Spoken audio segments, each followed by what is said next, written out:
Hey, welcome to Optimize Your Body with Martin Silva, where we talk raw, uncut facts to truly help you optimize your body. Hey, ladies and gents. So I've got an awesome guest here today, a guy who's inspired me very much. Goes by the name of Sal Di Stefano. Sorry, that's pronunciation there. Sal Di Stefano, and he is one of the co-hosts of Mind Pump Media. How you doing over there, Sal? I'm doing good, man. Thanks for having me on. No problem, mate. Thanks a lot for chiming in, mate. Really appreciate it. But yeah, just for the listeners, a lot of the stuff that I talk about, I would say at least 80-90% of the stuff I talk about on podcasts has all come from the information that I've learned from the podcast Mind Pump Media. So happy to have Sal on, and I guess I'll just dive straight into the first question, Sal, if that's all good, mate. Yeah, that's great, and thanks for the kind words. I appreciate it. No worries, mate. So yeah, I'm going to talk mainly first about health and I guess kind of the physical side of stuff before we delve into the deeper stuff. But yeah, the first question was, if someone asked you the fastest way to lose body fat, what would you tell them?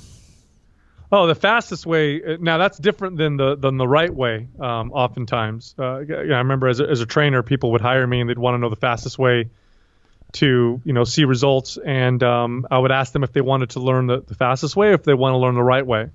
So if you just want pure speed, I mean, that's pretty easy. Burn a lot of calories and don't eat very many calories. I mean, at the end of the day, it's calories in versus calories out.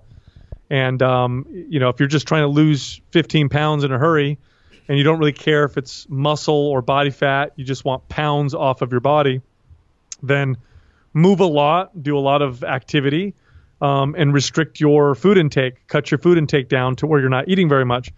Now, of course, that's not the right way to lose weight. You may end up losing a lot of muscle as the body tries to adapt to that approach by slowing its metabolism down. It starts to pare muscle down and make you more of an efficient person at doing all the activity and consuming low calories.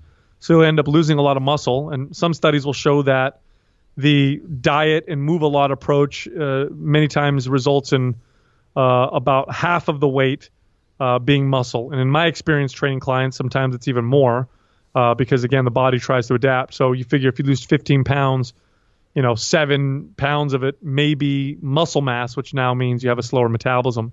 So that can definitely be a problem. So if I were to do this the right way, then I'd take a much more long-term approach. The goal would be to speed your metabolism up to make you stronger through resistance training. We would look at nutrition step by step and slowly apply things that you can change, that are realistic for you to change, and over time make larger, more fundamental changes.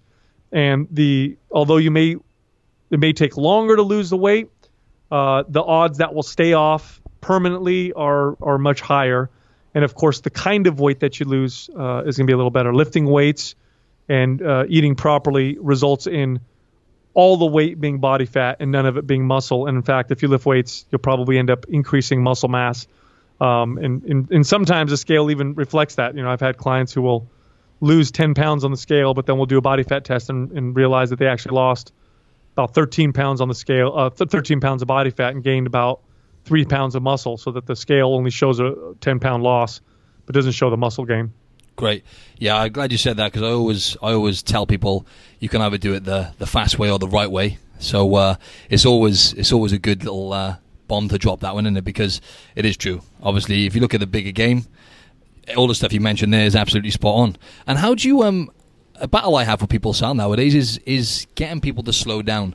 Now, you talk a lot about this on your podcast, and I still really struggle with a lot of people when it comes to them cutting back on calories and doing too much in general, like too much high intensity cardio. Generally they're under high stress with their work and stuff. So have you got any methods which you use to help, like, for example, clients you've had as a personal trainer or people you coach online, getting them to slow down and maybe eat more calories? Yeah, a large part of what your job is as a personal trainer, as a fitness professional, is being able to effectively communicate the right way to approach, whatever it is, whether it be weight loss or improvements in fitness.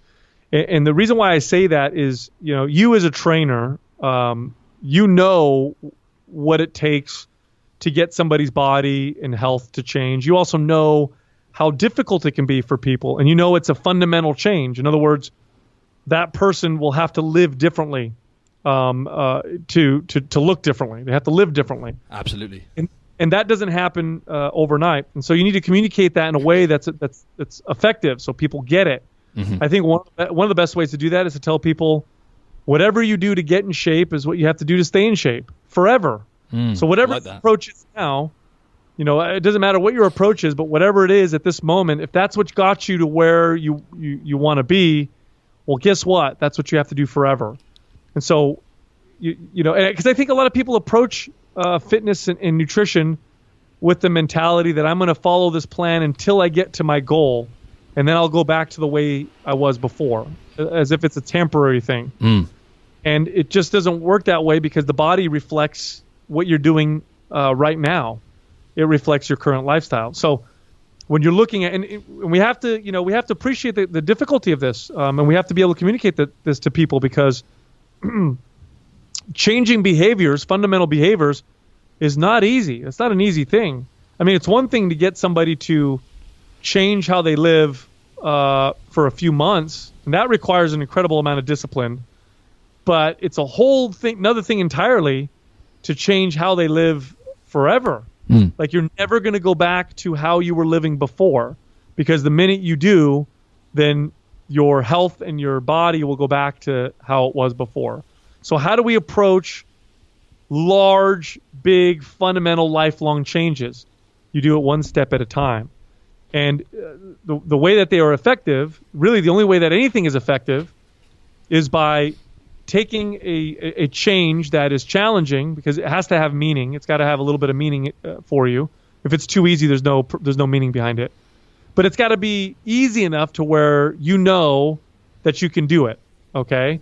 Now that's going to be different from person to person. So that may mean for one person that they can commit to a 15-minute walk 3 days a week. Like, that's enough of a challenge for them where it's going to mean something. But it's also something that they know they can for sure commit to right now. Like, they know, like, okay, I've got a decent shot at success with this one goal forever. And then what they do is they go after it and they do it, and then they try it. And it's still kind of hard. It still challenges them, but they're able to stick to it because it's a small enough change to where they can do it.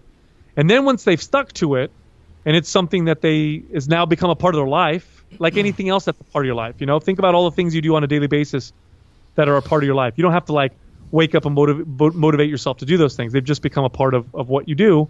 Once it's become a part of your life in that way, where now I'm doing my 15-minute walk 3 days a week or whatever, then you can look at something else and say, okay, now I'm doing this. What else can I do? Okay, now I want to add resistance training once a week. I think I can do that, and I think I can stick to that forever, and then apply that. And then what's the next thing? I think I can eat more vegetables, or I think I can reduce my soda consumption by half, or whatever. That's the only way to make lifelong fundamental changes in your life. Now, there is another way to make lifelong changes, but it's also a very unrealistic one, and that's with the epiphany moments that we tend to have when big things happen. But those are extremely rare. You can't count on that. An example of that would be somebody who needs to lose weight, who just can't seem to get themselves to the gym, but then they have a heart attack. So they have this huge life-threatening event, and then that big event was enough to completely change their lives. But keep in mind, that doesn't even happen with situations like that oftentimes. No. So really what you're looking at is it's going to be an incremental change. It's going to be slow, and I have to approach it that way. Otherwise, my chances of success are basically close to zero. It's really the only way to do it. Absolutely. And it's great what you said then about, because we always a lot of people tend to attach whatever they've done to getting in shape, right? So you said, like, because it's so kind of rife nowadays with people blasting major, like, crazy types of cardio, high intensity training and whatnot, and then obviously cutting back on calories, whatever, to lose body fat. And then it's kind of, as you guys always talk about, it's the on or off mentality, right? They're either on or they're off, and the only way they know to actually achieve what they want to achieve in terms of whether that's physique or whatnot, it normally is, it is by doing what they've done, right? So yeah, so the incremental approach works the best, Sal, yeah? Yes, it is, and it's a look at it as a practice, like anything else. You know, if I want to learn how to get better at something, it's gonna take me, you know, daily, you know, little by little progression. I mean, and really, you know, it's, you know, I say the long-term approach, and I think people get discouraged because they think it's going to take 15 or 20 years. Look, if I took two parallel lines and I moved one degree into a different direction, just 1 degree. If we follow those lines for a few miles, you'll see the distance between them will grow quite large. You know, if you make small, incremental but permanent changes to your life, to your nutrition, to, you know, add exercise, and you do that consistently, you will be a different person in a year. You'll be a totally different person in a year, and it'll be done in a way to where this is now how you live, because the statistics are that if you try the old approach of, you know, okay, I need to get in shape, I'm going to go hammer myself. Okay, I'm going to just completely change my diet all at once. The odds that that's going to succeed for you are slim to none. You're not going to succeed. Why spend your time on some, you know, what makes you think that you're so different that you're going to be able to tackle it all at the same time, all at once? It's a very difficult process if you do it that way. But if you do the incremental changes, the small ones that you challenge yourself, and by the way, this looks different for different individuals. I've had clients where it was so difficult for them to tackle nutrition, and these are extreme cases. Most people aren't this bad, but I've had clients where I said, okay, are you able to eliminate your candy consumption? And I'm like, you know, well, maybe. And I said, okay, can you do it forever? Well, no, I can't. I you know, maybe I'll definitely binge if I end up doing that. Okay, can we change this? Can we change that? And we've got it all the way down to just add 1 serving of vegetables twice a week. And that's where they started. You know what I mean? And it was something very, very small. And then they stuck to it. And then we slowly changed and added something else. Well, you know, a couple years later, this person's diet has fundamentally changed, and it's part of their life now. That's exactly it. That's exactly the approach. When I've taken that approach with clients, they're always the ones who generally get the long-term sustainable results, you know? So, yeah, talk to us a little bit about stress management, Sal, because I've kind of started meditating last year, and then I became slack and stopped, really. So I've started again now, and I've literally started by doing just 2 to 5 minutes a day. But what do you, because I really envy you guys how you've managed to grow as a business and continue to grow, and also the fact that, you know, you and Justin have got kids and you've all got a lot going on, all 4 of you. So is there anything you practice to manage your stress? And I don't know, I know you always mentioned kind of supplements such as ashwagandha and whatnot. Yeah, anything you could share with the listeners would be great, mate. Well, first, number one and most fundamental thing is to have good quality sleep. Nothing will reduce your ability to handle stress or handle your day-to-day stress, I should say, both physically and mentally, than getting poor sleep. Nothing at all. So if you really want to make a big difference, you know, obviously we want to look at the things that are going to make the biggest difference, the single things that make the biggest difference, and that's sleep. So I recommend everybody ritualize the process of sleep by doing what I call a sleep routine.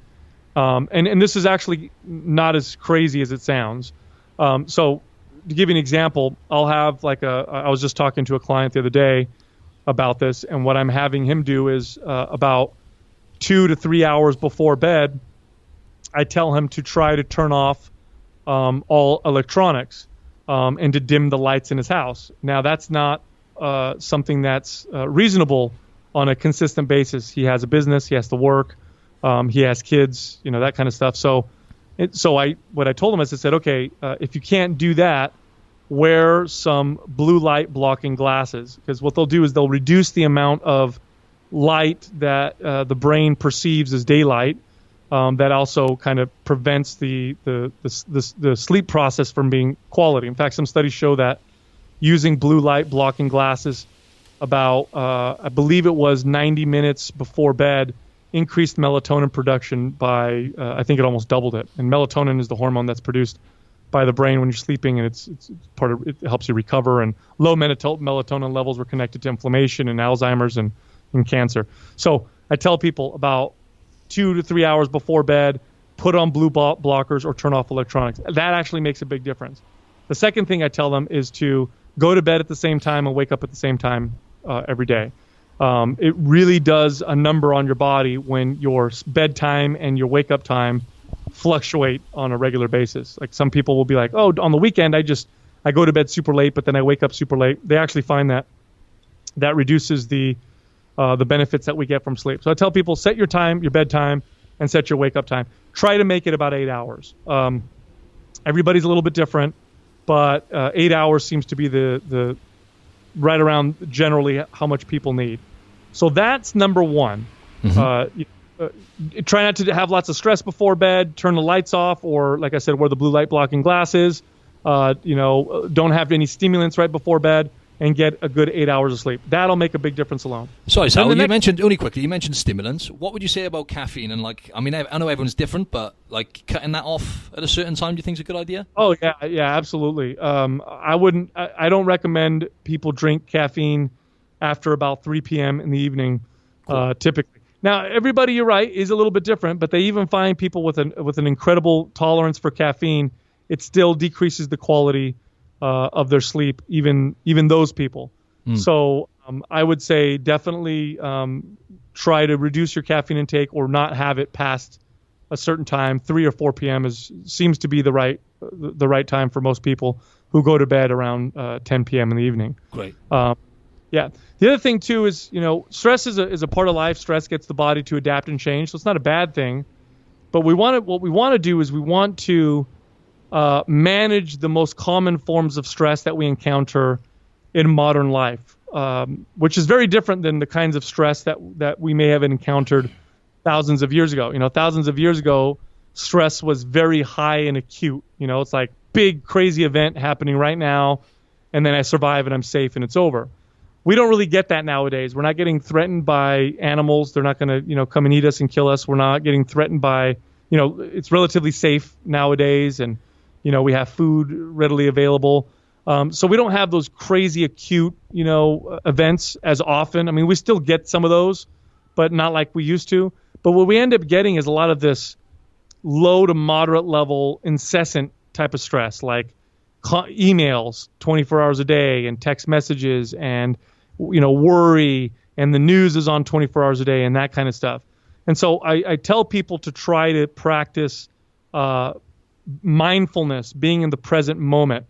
And being in the present moment tends to take our focus off of those incessant types of stress. It gets us to stop thinking of the little things that bother us or worrying about some of the stuff in the future. Not that you need to always do that, but having breaks really makes a big difference. So one thing I'll tell people to do is you try to unplug from your electronics at certain times of the day.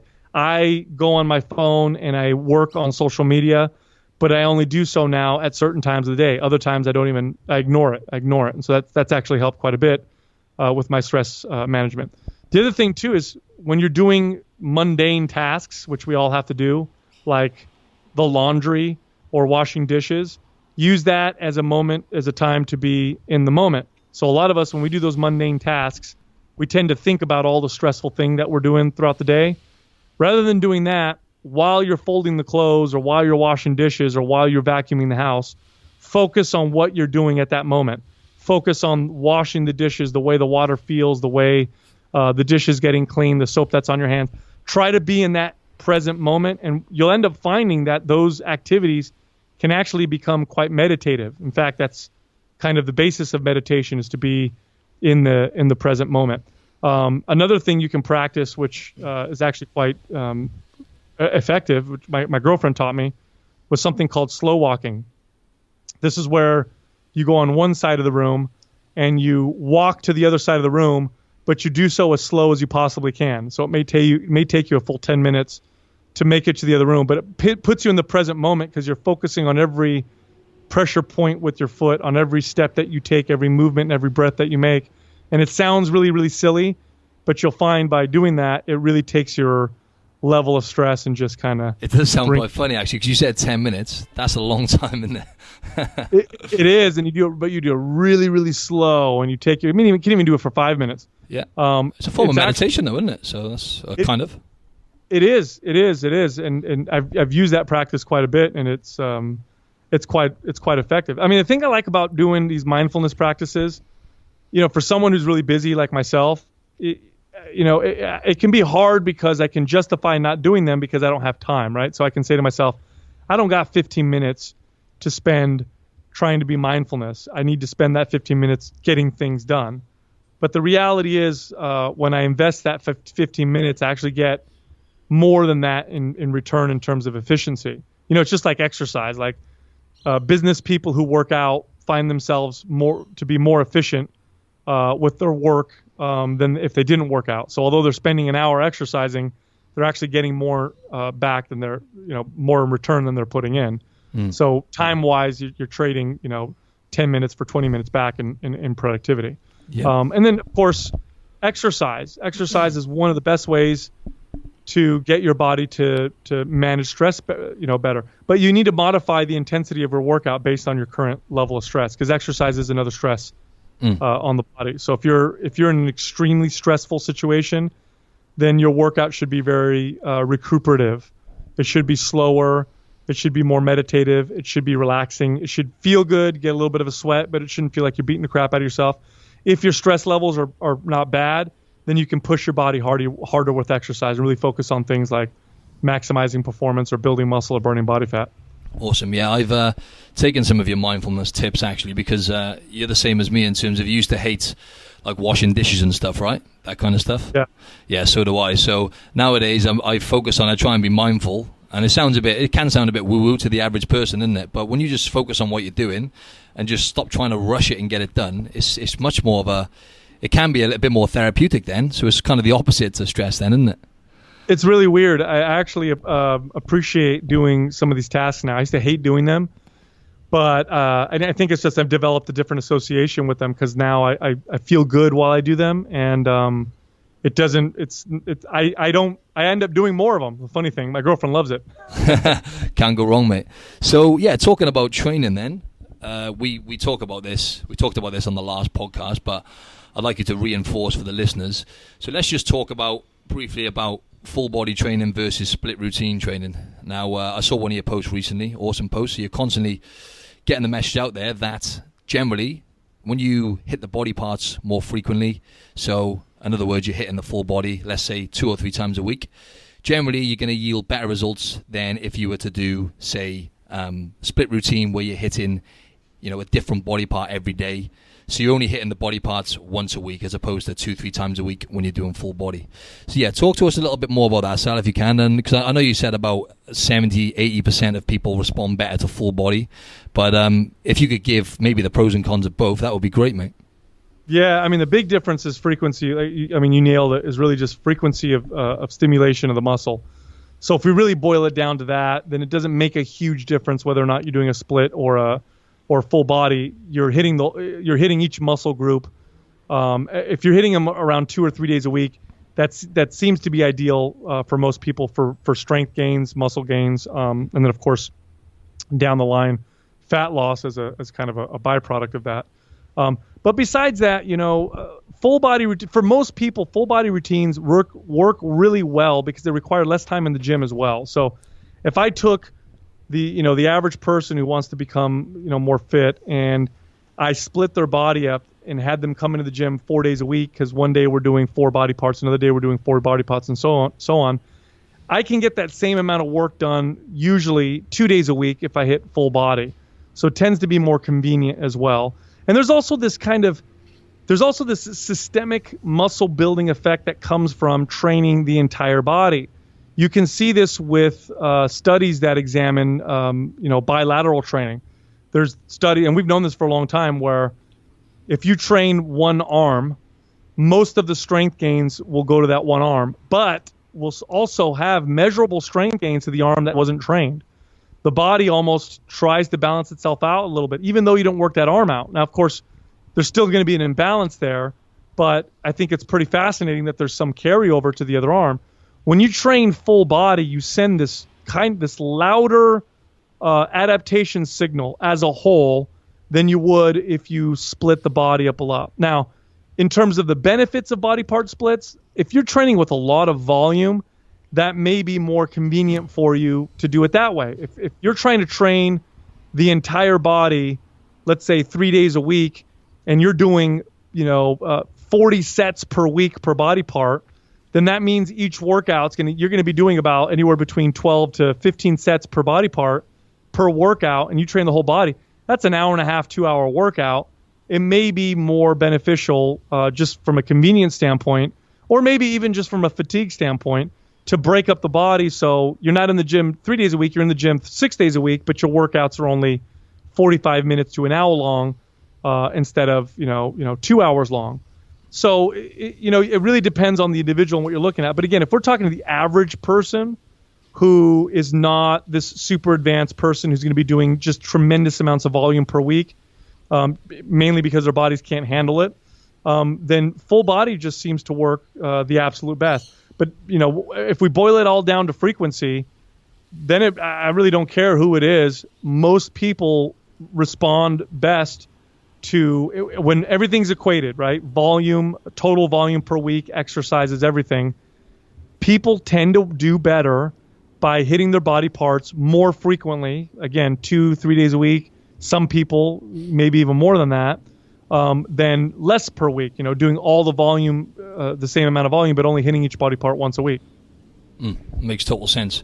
And yeah, right now, so just to clear that up, there has been studies that show this. I know you've posted on your Instagram before, studies to show, if you could just really briefly explain, like in terms of the amount of sets you were just saying then, because obviously if you're doing split body part, generally if you're doing one body part, you're doing lots of sets and lots of different exercises on that one body part versus doing full body. You could potentially just do 1 or 2 exercises per body part, but the overall, so that frequency obviously plays a massive part, and the studies have shown that generally full body will work better for the average person. Is that right?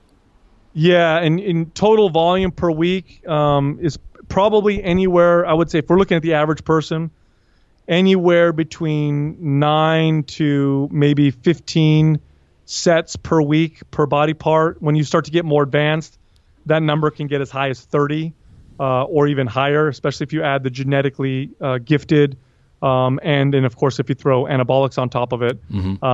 Genetically gifted individuals with lots of experience or who are very advanced with their training, they may thrive on even higher amounts of volume, as high as 40 and 50 sets per body part, per week. I know at one point, Arnold Schwarzenegger was doing something like 60 or 70 sets per body part per week, but of course he was, Arnold Schwarzenegger. But for the average person, you're looking at about 9 to 15 sets total per week. So let's say you're doing full body, 9 sets would be 3 sets per body part each workout, right? 3 sets on, let's say, Monday, 3 sets on Wednesday, and 3 sets on Friday. If it's more like 15 sets, well, then we're around 5 sets per body part.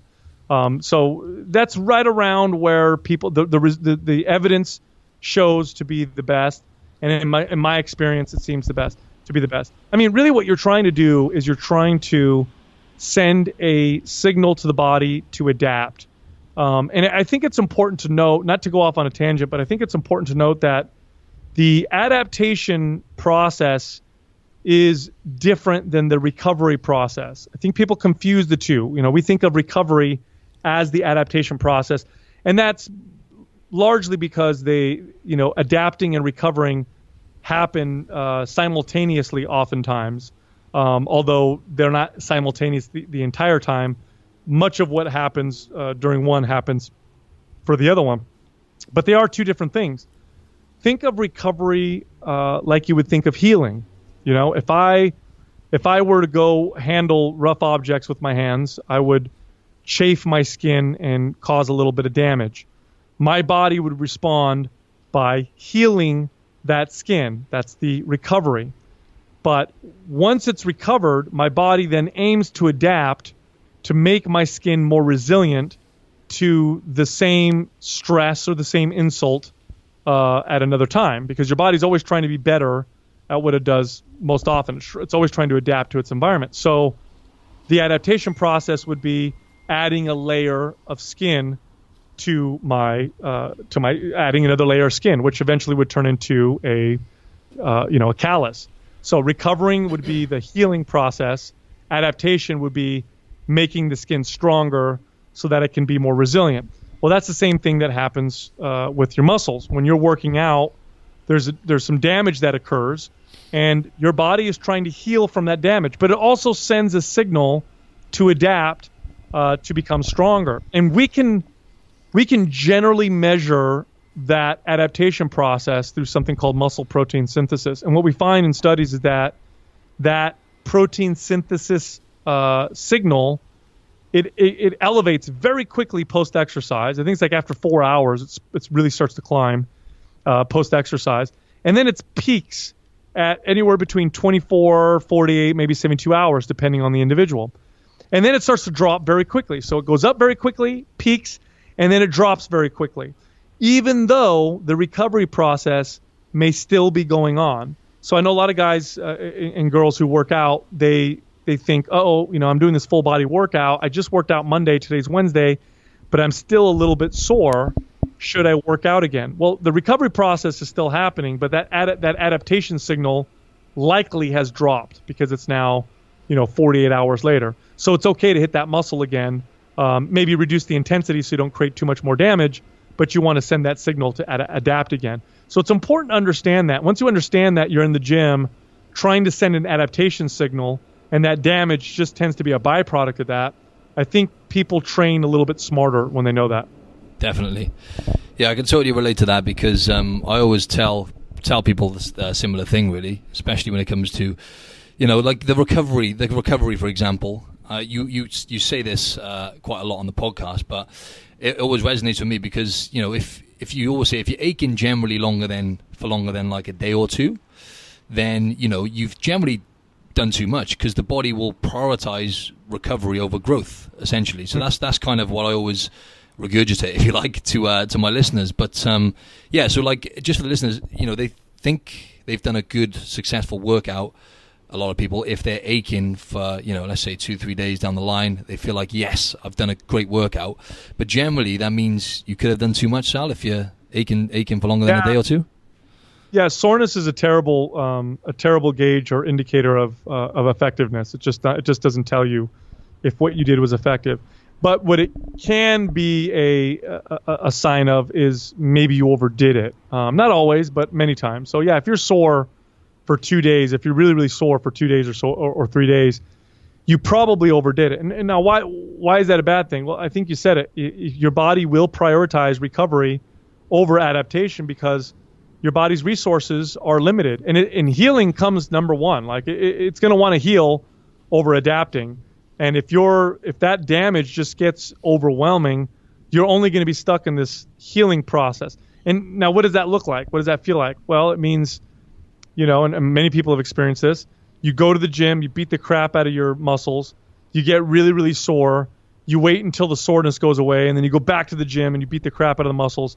And in the meantime, no strength gains, no change in your body. You're just getting sore and healing, and there's no adaptation process. Again, using the example of handling rough objects, if my skin heals and then it goes to add another layer to make my skin tougher, but I don't allow that process to happen because I'm keep sandpapering my fingers over and over again, I'm just going to dig myself a deeper and deeper hole, and my body's not going to be able to adapt. It's just going to be worried about healing. And that's a really crappy place to be, and it's extremely frustrating because, and it happens more often to the hardcore, trainees. The people who are lazy don't tend to get stuck in this, but people who work out really hard, who have the determination, they have the tenacity, they're very motivated, they want to change their body. It's very frustrating to go really hard and consistently in the gym and to get really sore and to go back to the gym and do it over and over again with no progress. And I mean, I know people who do it for years. They're so tenacious, so hardworking that they'll just stay at it and stay at it and stay at it. But then when you sit down and you say, okay, what have you gotten for all this effort? Like, in terms of progress that you can measure, and they'll sit there and go, gosh, the weights I'm lifting are the same. My body hasn't changed. Sometimes they reverse because they keep pushing even harder. I know a lot of people who do that where they'll get no results, and so they think, well, I must need to work out harder. I got to push myself even harder. I used to do that when I was a kid, and I pushed myself so hard I get sick, and no results. And so, very frustrating place to be. But once you understand that the whole goal is to get your body to adapt, to set the right things in motion, to trigger the adaptation response, and then to create an environment where adaptation is favorable, that environment being sleep, lifestyle, diet. Once they realize that, I think people approach their training much differently and their lifestyle much differently. And then they start to look at things differently, and then you start to see people progress. All of a sudden, they start to get great results again. That's exactly what I was at, Sal, because bear in mind, I've been lifting weights for so I've been lifting weights now probably for about 17 years, but when I started listening to you guys, I'd already been at it for like 14 years. Yeah. And my gauge was, much like you were, prior to knowing what was, how much damage, how much am I aching? I need to go in the gym. I need to also chasing the pump. That's another big error, really. When you're chasing that pump, you're chasing like the feeling of aching and, hammering each body part. And then when I discovered Red Maps, your first program, it was just an absolute game changer for me. And I think like that program, that first one that you created is just, it's just a game changer. It just made me realize that actually, all the stuff we just talked about then, training frequency, I guess it takes that program kind of takes training frequency, to the extremes, if you like, right? But, it's low intent. Like the thought for me of doing, band workouts, low intensity, I thought to myself, is this really going to work? But as you said then, it's just the smart approach is, allowing your body to recover and allowing your body to adapt, right? That's right. And, and that's not to say that intensity doesn't have its place and hammering yourself doesn't have its place. The more advanced you get, these are techniques that you can use judiciously. You know when to insert them. So I also tell people that for the most part, lifting weights to failure is too much intensity most of the time. It's not going to yield you any benefit, and many times it actually starts to set you backwards. Now, does that mean that lifting to failure doesn't have some benefit sometimes? It can. It definitely can. If you're somebody who's very advanced, you've been training for a long time, and you haven't lifted to failure in a month, throw it in every once in a while and then watch what happens. It's just I think it's the idea that people have where I'm going to the gym to beat the crap out of myself, rather than I'm going into the gym to set the wheels in motion for my body to change. What does that process look like? What happens when I do that? How do I maximize that process? And don't worry so much about just going in to beat myself up for the sake of beating myself up, because, what a waste of time. Exactly, that's it. And like, I'm glad you said that about intensity as well, because I sometimes talk a little bit too much about, just frequency and blah, blah, blah. But there is definitely a place, I have mentioned this on previous podcasts, for intensity. But it's obviously just allowing your body to adapt to a certain type of training. And that's the way I train now. I just always use the concepts from your training programs where, because I know you always say generally between about 3 to 6 weeks, the body will adapt to a certain type of training. So for about every 3 or 4 weeks, I'll change from strength to hypertrophy to, strength endurance kind of training. And, the third phase, for example, of your Red Maps, that's intense. You know what I mean? Right. Absolutely. And it's just, again, you're just playing that game with your body because, at the end of the day, your body will only be as strong as it thinks it needs to be. Mm-hmm. Your body's always trying to be efficient with energy. It's always trying to be efficient with calories. Because remember, we evolved during most of human history. Food was very scarce. Energy was very scarce. So your body it wasn't going to keep anything that it didn't need. A good example would be if you've ever broken a bone and ever had to wear a cast. You wear it for a month, you take the cast off, the muscle is atrophied completely. Like it's gone. In 4 weeks, you wear a cast on your arm, take that cast off, and your arm the muscles will feel like they're almost gone. Now, of course, they come back once you start moving and all that stuff, but that's how fast the body gets rid of what it thinks it doesn't need. So really training, is trying to send those signals to your body to tell your body, we need to be stronger, we need to be more fit. Now, and of course, that's beneficial because that serves us great insurance for modern life, which includes a lot of sitting, so very little activity, and access to a lot of food, which we've never been presented with in human history before. So having that muscle, having that strength, really does protect you against those things. And of course, this goes without saying, but the main reason why people like to work out is to look good, and sculpting your body by building muscle. It looks good and it looks healthy on both men and women. Definitely. And thankfully, I've got a fair few of my clients listening to your podcast now, and one of them had a question which I thought was really good. Different exercises for men and women, Sal. Now, this really kind of frustrates me when I see it online, and you guys have talked about it before. Is there different exercises men and women should be doing, or does it work pretty much the same with resistance training? Now, there's only one exercise that's different for men and women. Those are called Kegels, and women will do those to strengthen their pelvic floor muscle after having children. Yes. No, there are no general. I mean, I could generalize here and say men, tend to want these kind of goals, and women tend to want to do this, but really it's all down to the individual.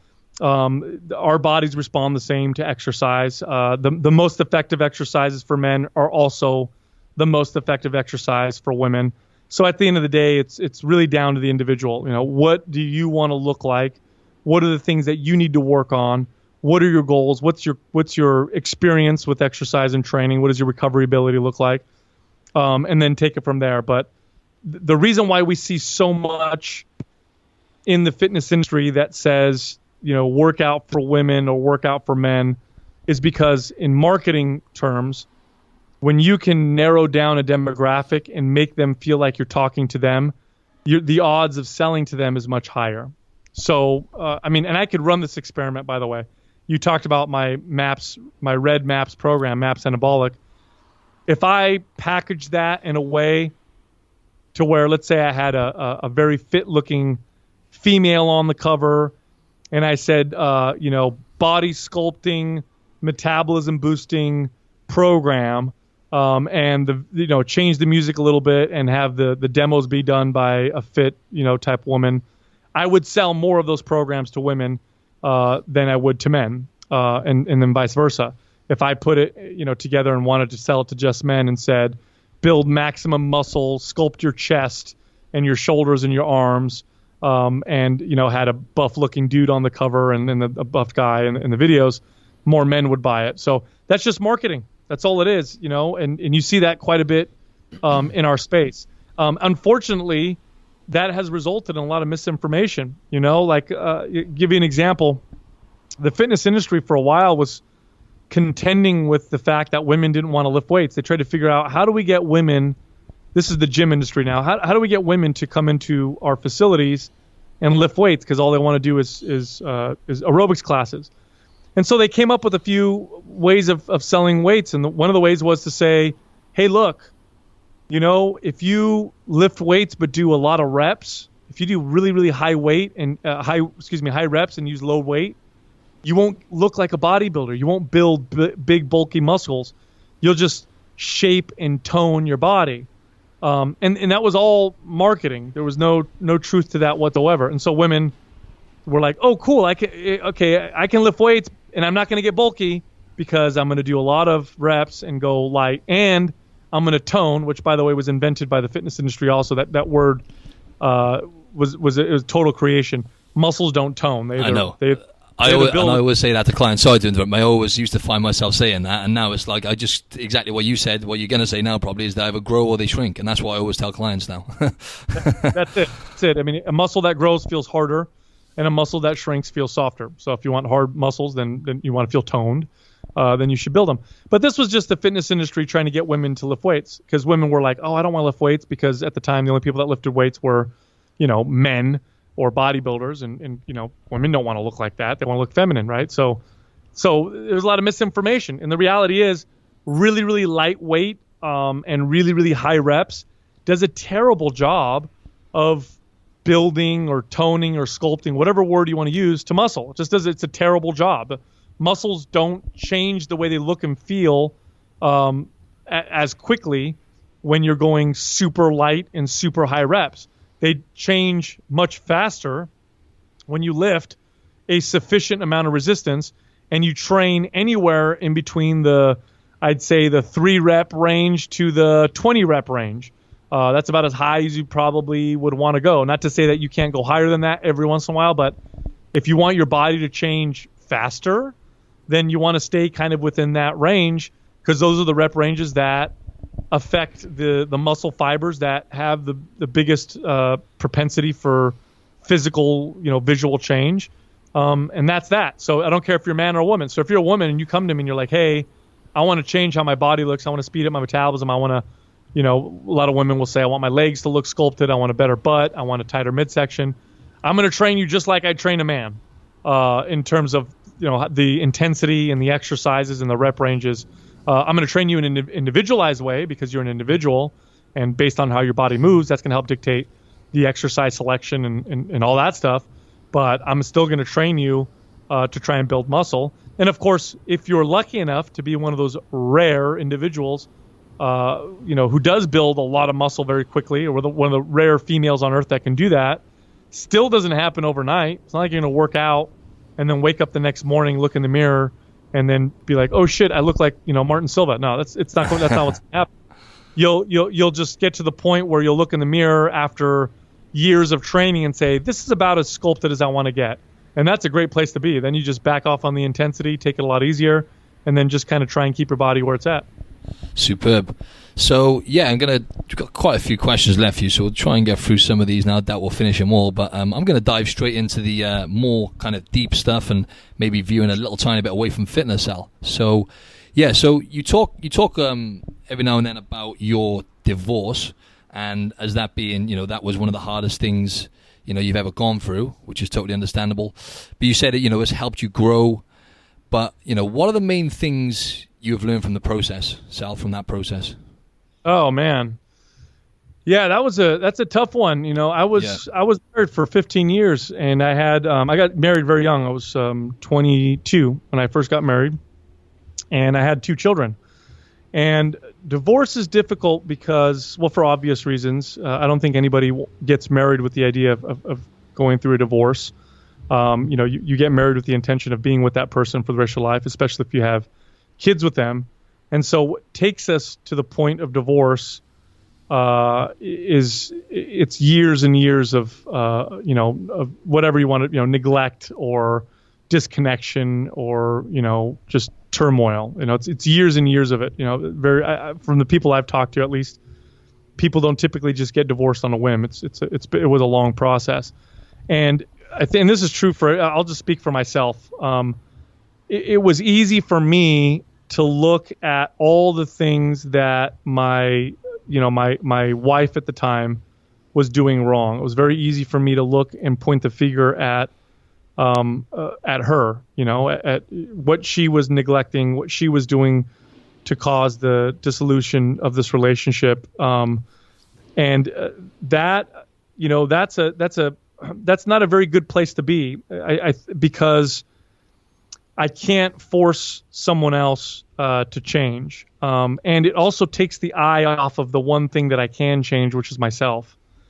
And so one of the big growth, periods that I went through the divorce was reflecting. Okay, I'm going to stop thinking about all the stuff that she did and what in her role that she played in this divorce. What role did I play? What could I have done differently to change this, and what can I do differently moving forward? Because the last thing I want to do is repeat the same cycle with any future relationships that I was going to have. And so there were a few things there that I definitely was the culprit in many things. One of them was my complete obsession with monetary success, business. This is something that I think a lot of guys get stuck in, stereotypically, but I think it's true for a lot of men. We get stuck in the provider role, and that's all of our value. And so we put all of our effort and focus on that. And so I worked a lot of hours, man. I mean, when I first got married, I was managing gyms, and I would work I'd work from 8 a.m. till about 9 p.m., sometimes 10 p.m., about 6 days a week, sometimes 7 days a week. So I was gone a lot, working. And I was making good money. I made a lot of money. We bought our house because of my job and all that stuff. But a relationship, it's like anything else. It takes daily effort. It's like a garden. Like if you don't water your garden, the flowers aren't going to grow. And I wasn't watering the garden. I was working a lot. Then I went off and I stopped managing gyms and I started my own business. And although I didn't work as much as I had managing gyms, I still worked a lot. And my efforts and my energy was mostly placed there. And that was a big thing. I didn't put a lot of energy into my kids. So then when I had children, I was very loving. I hug my kids, tell them I love them, all that stuff. But I wasn't super involved in the sense that I wasn't part of the child rearing process, which I'm sure made my partner feel like she was alone in that department. And so those are two big things. Those are two massive things that I had to sit down and reflect upon, and say, okay, I don't want to repeat that. I don't want to repeat that cycle of that imbalance. And so moving forward, I've really tried to. And it's not easy, I'm an obsessive person. I mean, right now with Mind Pump, we have this podcast, we have a YouTube channel, we have written content that we're putting out and guides and programs, and it's a very fast growing company. It is extremely alluring to just bury myself into it and just to do it 24/7. But I know what that costs, and to be quite honest, it's not worth it. It's not worth it. It doesn't give me better quality of life. And to be quite honest, I don't even know if it even results in better success, or at least in my new definition of success. So I guess that was one of the big ones. The other thing was, after the divorce, during the process, we have two children, and they're my priority. I remember, as we're going through the process, I'm saying, okay, I grew up in a very traditional Italian household, very close family. We don't have divorce in my family. I think there's one person in my family that ever been divorced. It's one of my aunts, and everybody else, stays married and has kids. And I thought, okay, I want my children. I don't want my children to have that typical divorced experience where, dad is, every other weekend, or the parents are just bitter and place the children in between each other, or the kids don't have consistency. Like, I wanted my kids to see that their parents are still working together to actively raise them as involved parents, and that we're both involved in everything that they do. And so I made an effort to really work hard with my ex-wife at creating that and fostering that. And we get along. I'm better friends with her now than I was when we were married. We place our children as a top priority. We try to make both of our homes as consistent as possible so that the kids don't walk into two completely different sets of rules. When there's big decisions that need to be made, we make them together. When it's a birthday, we try to do things together. Luckily, we have, we're both dating other people. And, I've got a wonderful girlfriend now that I've been with for 3 years, and she's very understanding. And so she's a part of it as well. And, but it wasn't easy. I'll tell you that much. I mean, when you get divorced, the last thing you want to do is work with the person you divorced, So you just don't want to talk to them anymore. Like, okay, I wish I could never talk to you again. But, many divorces have children, and you got to put your kids first and work. And it's improved my quality of life. I'm a better father now than I was, when I was married. But it definitely hardest thing I've ever had to go through. It probably took me. I'm still dealing with some of the challenges that come from it. But I'm out of the dark stages. It was about 2 years of dark, difficult times for me where I had to really actively, manage my health and my stress, and rely on people around me to keep me strong and grounded, because there's a lot of pain, a lot of guilt that goes along with, especially with having children and divorce. Thanks for sharing that. And what is your definition of success, Sal? Oh, I want to have a life that's worth living for me. a life of purpose and meaning. I want to feel like I'm doing something good that I can feel motivated to do every single day. Now, monetarily, I just want enough money to be able to have the flexibility to do certain things. Like I like to travel a couple times a year. I want to be able to, have a garage gym, which I have now. And I don't want to have to worry about money. But beyond that, I honestly could care less about having tons of money or any of that stuff. I want good relationships. I want to be surrounded by people who will challenge me, people who I can sit down with and talk about whatever with, people that I don't feel judged by, people who I know are going to be real to me, so they're not going to be fake. I want to have good relationship with my children that's open and connected. It's just a purpose and meaning driven life. It drives me more today than ever before. I've always been in fitness, or I've been in fitness for my whole career.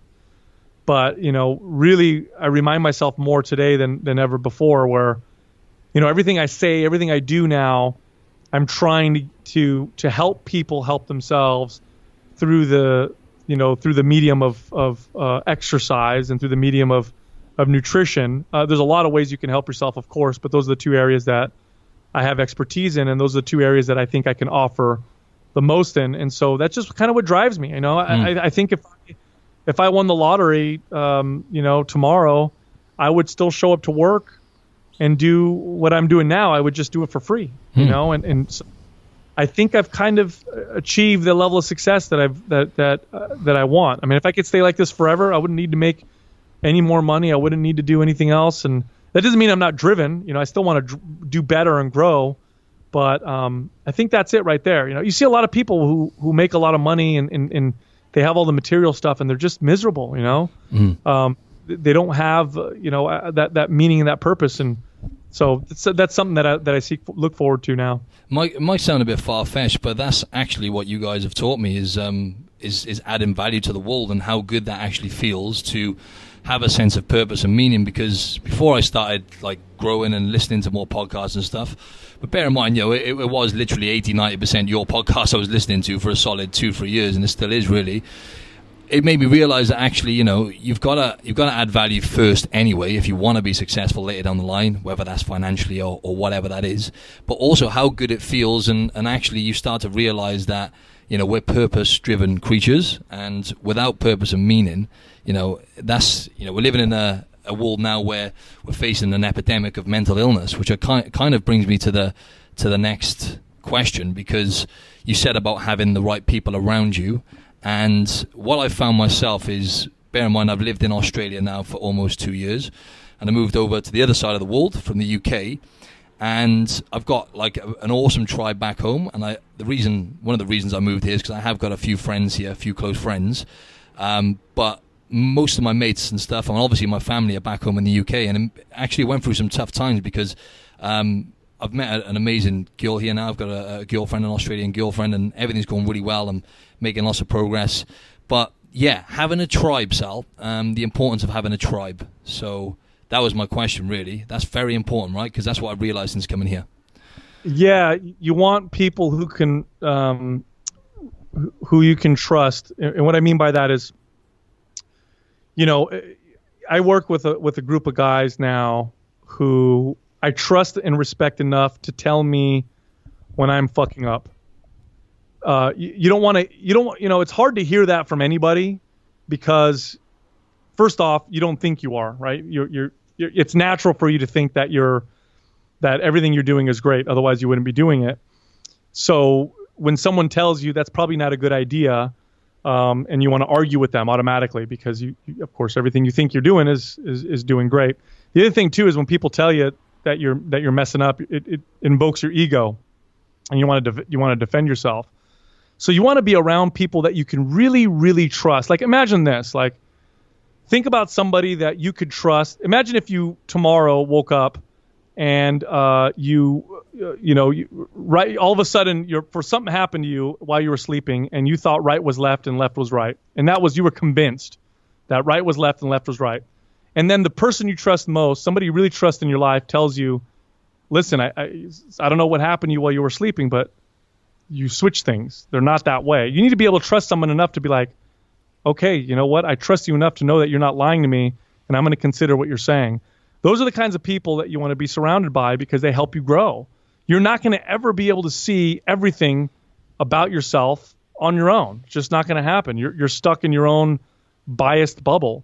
And so I want to be surrounded by people that I respect and trust enough to be able to call me on my own shit, because that's what's going to help me, grow as a person. I also want to be surrounded by people who genuinely are happy when I succeed and who genuinely care about when I'm not doing so well.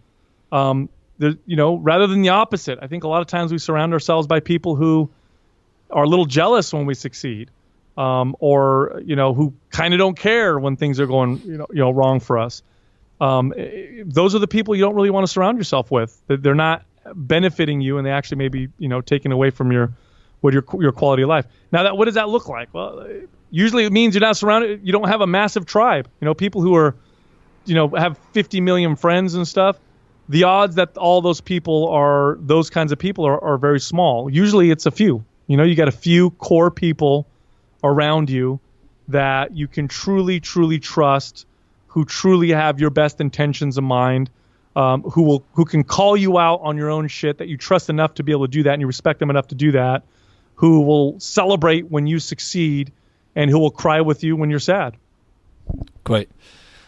Where do you see the future of fitness, Sal, in terms of personal trainers? Do you think, because obviously everything's going digital, you guys have built a virtual online business now. So, let's just say 5-10 years from now or even later down the line, do you think there will still be opportunities for personal trainers, or do you think it'll all be digital? I think I think digital is going to play a big role, but I still think there's going to be that human touch is going to be important. I mean, such a big part of personal training is a psychological factor, the walking people through the process of changing their behaviors, of fundamentally changing their lives in ways that are going to make them healthier. It's that process that's that. And you ask any trainer who's been training for longer than 5 years, and they'll tell you that jokingly that 75% of the job is psychologist, and 25% is personal trainer. So I think that's still going to exist. I think that the request, or at least the demand for resistance training help, is probably going to increase. More and more people are realizing the benefits of resistance training as one of the premier forms of exercise. Science is now finally, in the medical establishments, now finally starting to talk about the virtues of resistance training, not just building muscle, but for cardiovascular health, for managing blood sugar, for hormone balance, for managing adipose tissue or body fat. And in some medical publications are now saying that it's better than cardiovascular exercise, which, I think you should do both. But I think what that's going to do is it's going to increase the demand for skilled trainers, because resistance training is a little bit complex. It's not as easy as turning on a treadmill. So I think the future looks pretty good. I think if you want to be a successful personal trainer, to spend time and energy on learning how to be a good communicator, because communicating your ideas is a very important part of your job. Getting your client to really buy in to what you're selling, which is fitness or whatever, not just getting them to buy training, but actually selling them to get to the point where they start to implement changes. That's a big part of your success. And the other thing too is really focus on learning how to do correctional exercise. Correctional exercise will really separate you from your peers, because you'll be able to alleviate people's pain and get them to move better. Which if you could do that for a client, they're going to be your client forever. You get somebody who's had back pain or knee pain or shoulder immobility issues for 5 or 10 years, and then they come see you, and within a few months, like, the pain is gone. Forget the 30 pounds like that they need to lose or whatever. Like, they are yours. And so that correctional exercise component can really separate yourself from your peers. Great. Have you guys got like another 5-10 minutes, or are you running out of time? We got about 5 minutes, Martin. 5 minutes, great. Okay, so where do you see Mind Pump in 10 years' time, Sal? And I don't know if I can ask you something else, the same question. And what are the biggest mistakes you think you've made since you have emerged? Yeah. So biggest. I'll start with the mistakes. Biggest mistake we made was not starting our YouTube channel sooner. We waited about 2 years after we started Mind Pump, and then we started the YouTube channel. I think they would have gone great together, and we missed out on some growth there as a result. 10 years from now, I see Mind Pump as being one of the dominant new media fitness companies. So I see Mind Pump producing some of the best content and media for fitness in all respects, video, audio, and written. So, 10 years from now, nobody will be watching network TV. It'll all be online. And if you want anything that has to do with health and fitness, whether you're reading a book, reading a blog, watching exercise videos, watching exercise movies, listening to podcasts or whatever, it's going to be produced under the umbrella of Mind Pump Media. Great. And yeah, just I guess one or two more questions there, mate. And I was just going to say about abstinence, the importance of abstinence, because you guys have talked a lot about that lately, and I am now 5 days in with no coffee, so I'm having a little tiny bit, so pretty much no caffeine. I'm having like a green tea here and there, but I managed to cut that out. And you talk a lot about that, and I know you've cut coffee out recently. So yeah, what have you learned from that, Sal? And how important do you think abstinence is from certain things? Well, there's a physiological benefit from it. I mean, your body adapts to, like the caffeine, for example, receptors that the caffeine affects, down-regulate, and the body produces less of certain chemicals to balance you out. That's why caffeine has, the longer you drink it, the less of an effect you get. So when you go off, all those receptors upregulate and everything balances back out. And then when you go drink it again, you get those great benefits again. But besides that, I like abstinence from a psychological, or some would say spiritual benefit. The disconnecting, there's a tremendous benefit from that. Look, every major spiritual practice or religion includes some form of fasting or abstinence. And you'll find that when you do it, you'll go through a period of withdrawal and then a period of where you feel amazing. Like for example, if you disconnected from electronics, you'd go through a few days of panic, and then all of a sudden you'd feel amazing and you'd feel light, realizing that you don't need those things. Not that you're ever going to not go back on them, but that's just that you don't need them, and that you've got more time on your hands to do certain things. You'll also start to find that you handled stress or anxiety by maybe going on social media, or fasting, for example, is a great one. When you don't eat for a few days, you realize all the times you want to eat because you're stressed out or bored. And now that you don't have food, you have to kind of deal with those things. So it's really just disconnecting from the material world for a second, giving your body a break, giving your mind a break. And it really does. It's a difficult practice. There's nothing harder than abstaining. It sucks. I mean, I went off of caffeine, and besides the physiological withdrawals of feeling tired and depressed for a few days or a week, it's the ritual, waking up in the morning and having my coffee and the taste of it and all that stuff. But after about, a few weeks of it, like, man, I feel really good. Like, I don't need it. I don't need the coffee. I feel amazing. And then, of course, it doesn't mean I'm never going to have it again. I'll have it again and I'll enjoy it. But it's nice to know I don't need it. And I think it's important that we do that every once in a while. Definitely. And two more real quick questions. So I know you turned 40 years old recently, Sal. Happy birthday, mate. Obviously belated, really belated, but no, not yet. That's happening in February. Sorry, mate. There we go. Okay, so next month. Yes. So you still got a month left in your 30s, then, mate. So that's all good. Sorry about that, mate. I jumped the gun a bit there. No problem. But yeah, so you're coming up to 40. How do you feel in comparison to when you were 30? Whether that's physically, mentally, whatever. Oh man, far wiser, far more confident and solid in who I am. Physically, I'm not going to be as strong or spry, and my recovery ability is not where it was when I was 30. Not a huge difference, but there's a difference there. But I wouldn't trade it. I appreciate the wisdom the wisdom I have now at 40 versus 30. I wouldn't trade it for any of the physical, benefits that I had when I was 30. So. What's that statement that they say? What do they say? Something's wasted on the young. I don't remember. Anyway, what is it, Doug? Youth is wasted on the young. There you go. Thanks. That's my producer. Thank Youth you, is Doug. wasted. Yeah, because you're young with all this energy, but you've got no wisdom. But physically speaking, I can still push my body. I can still work out pretty hard, but I'm not I don't have quite the same recovery ability or the ability to bounce back that I had when I was 30, and that's expected. Well, that's good to know you're human, Sal, anyway, because you're still in incredible shape, mate. So it's good to know you are human, and it takes you a little bit longer to recover. So, literally, one quick one or two sentences, if you could say something real quick to help people build their body and achieve sustainable health, what would that be?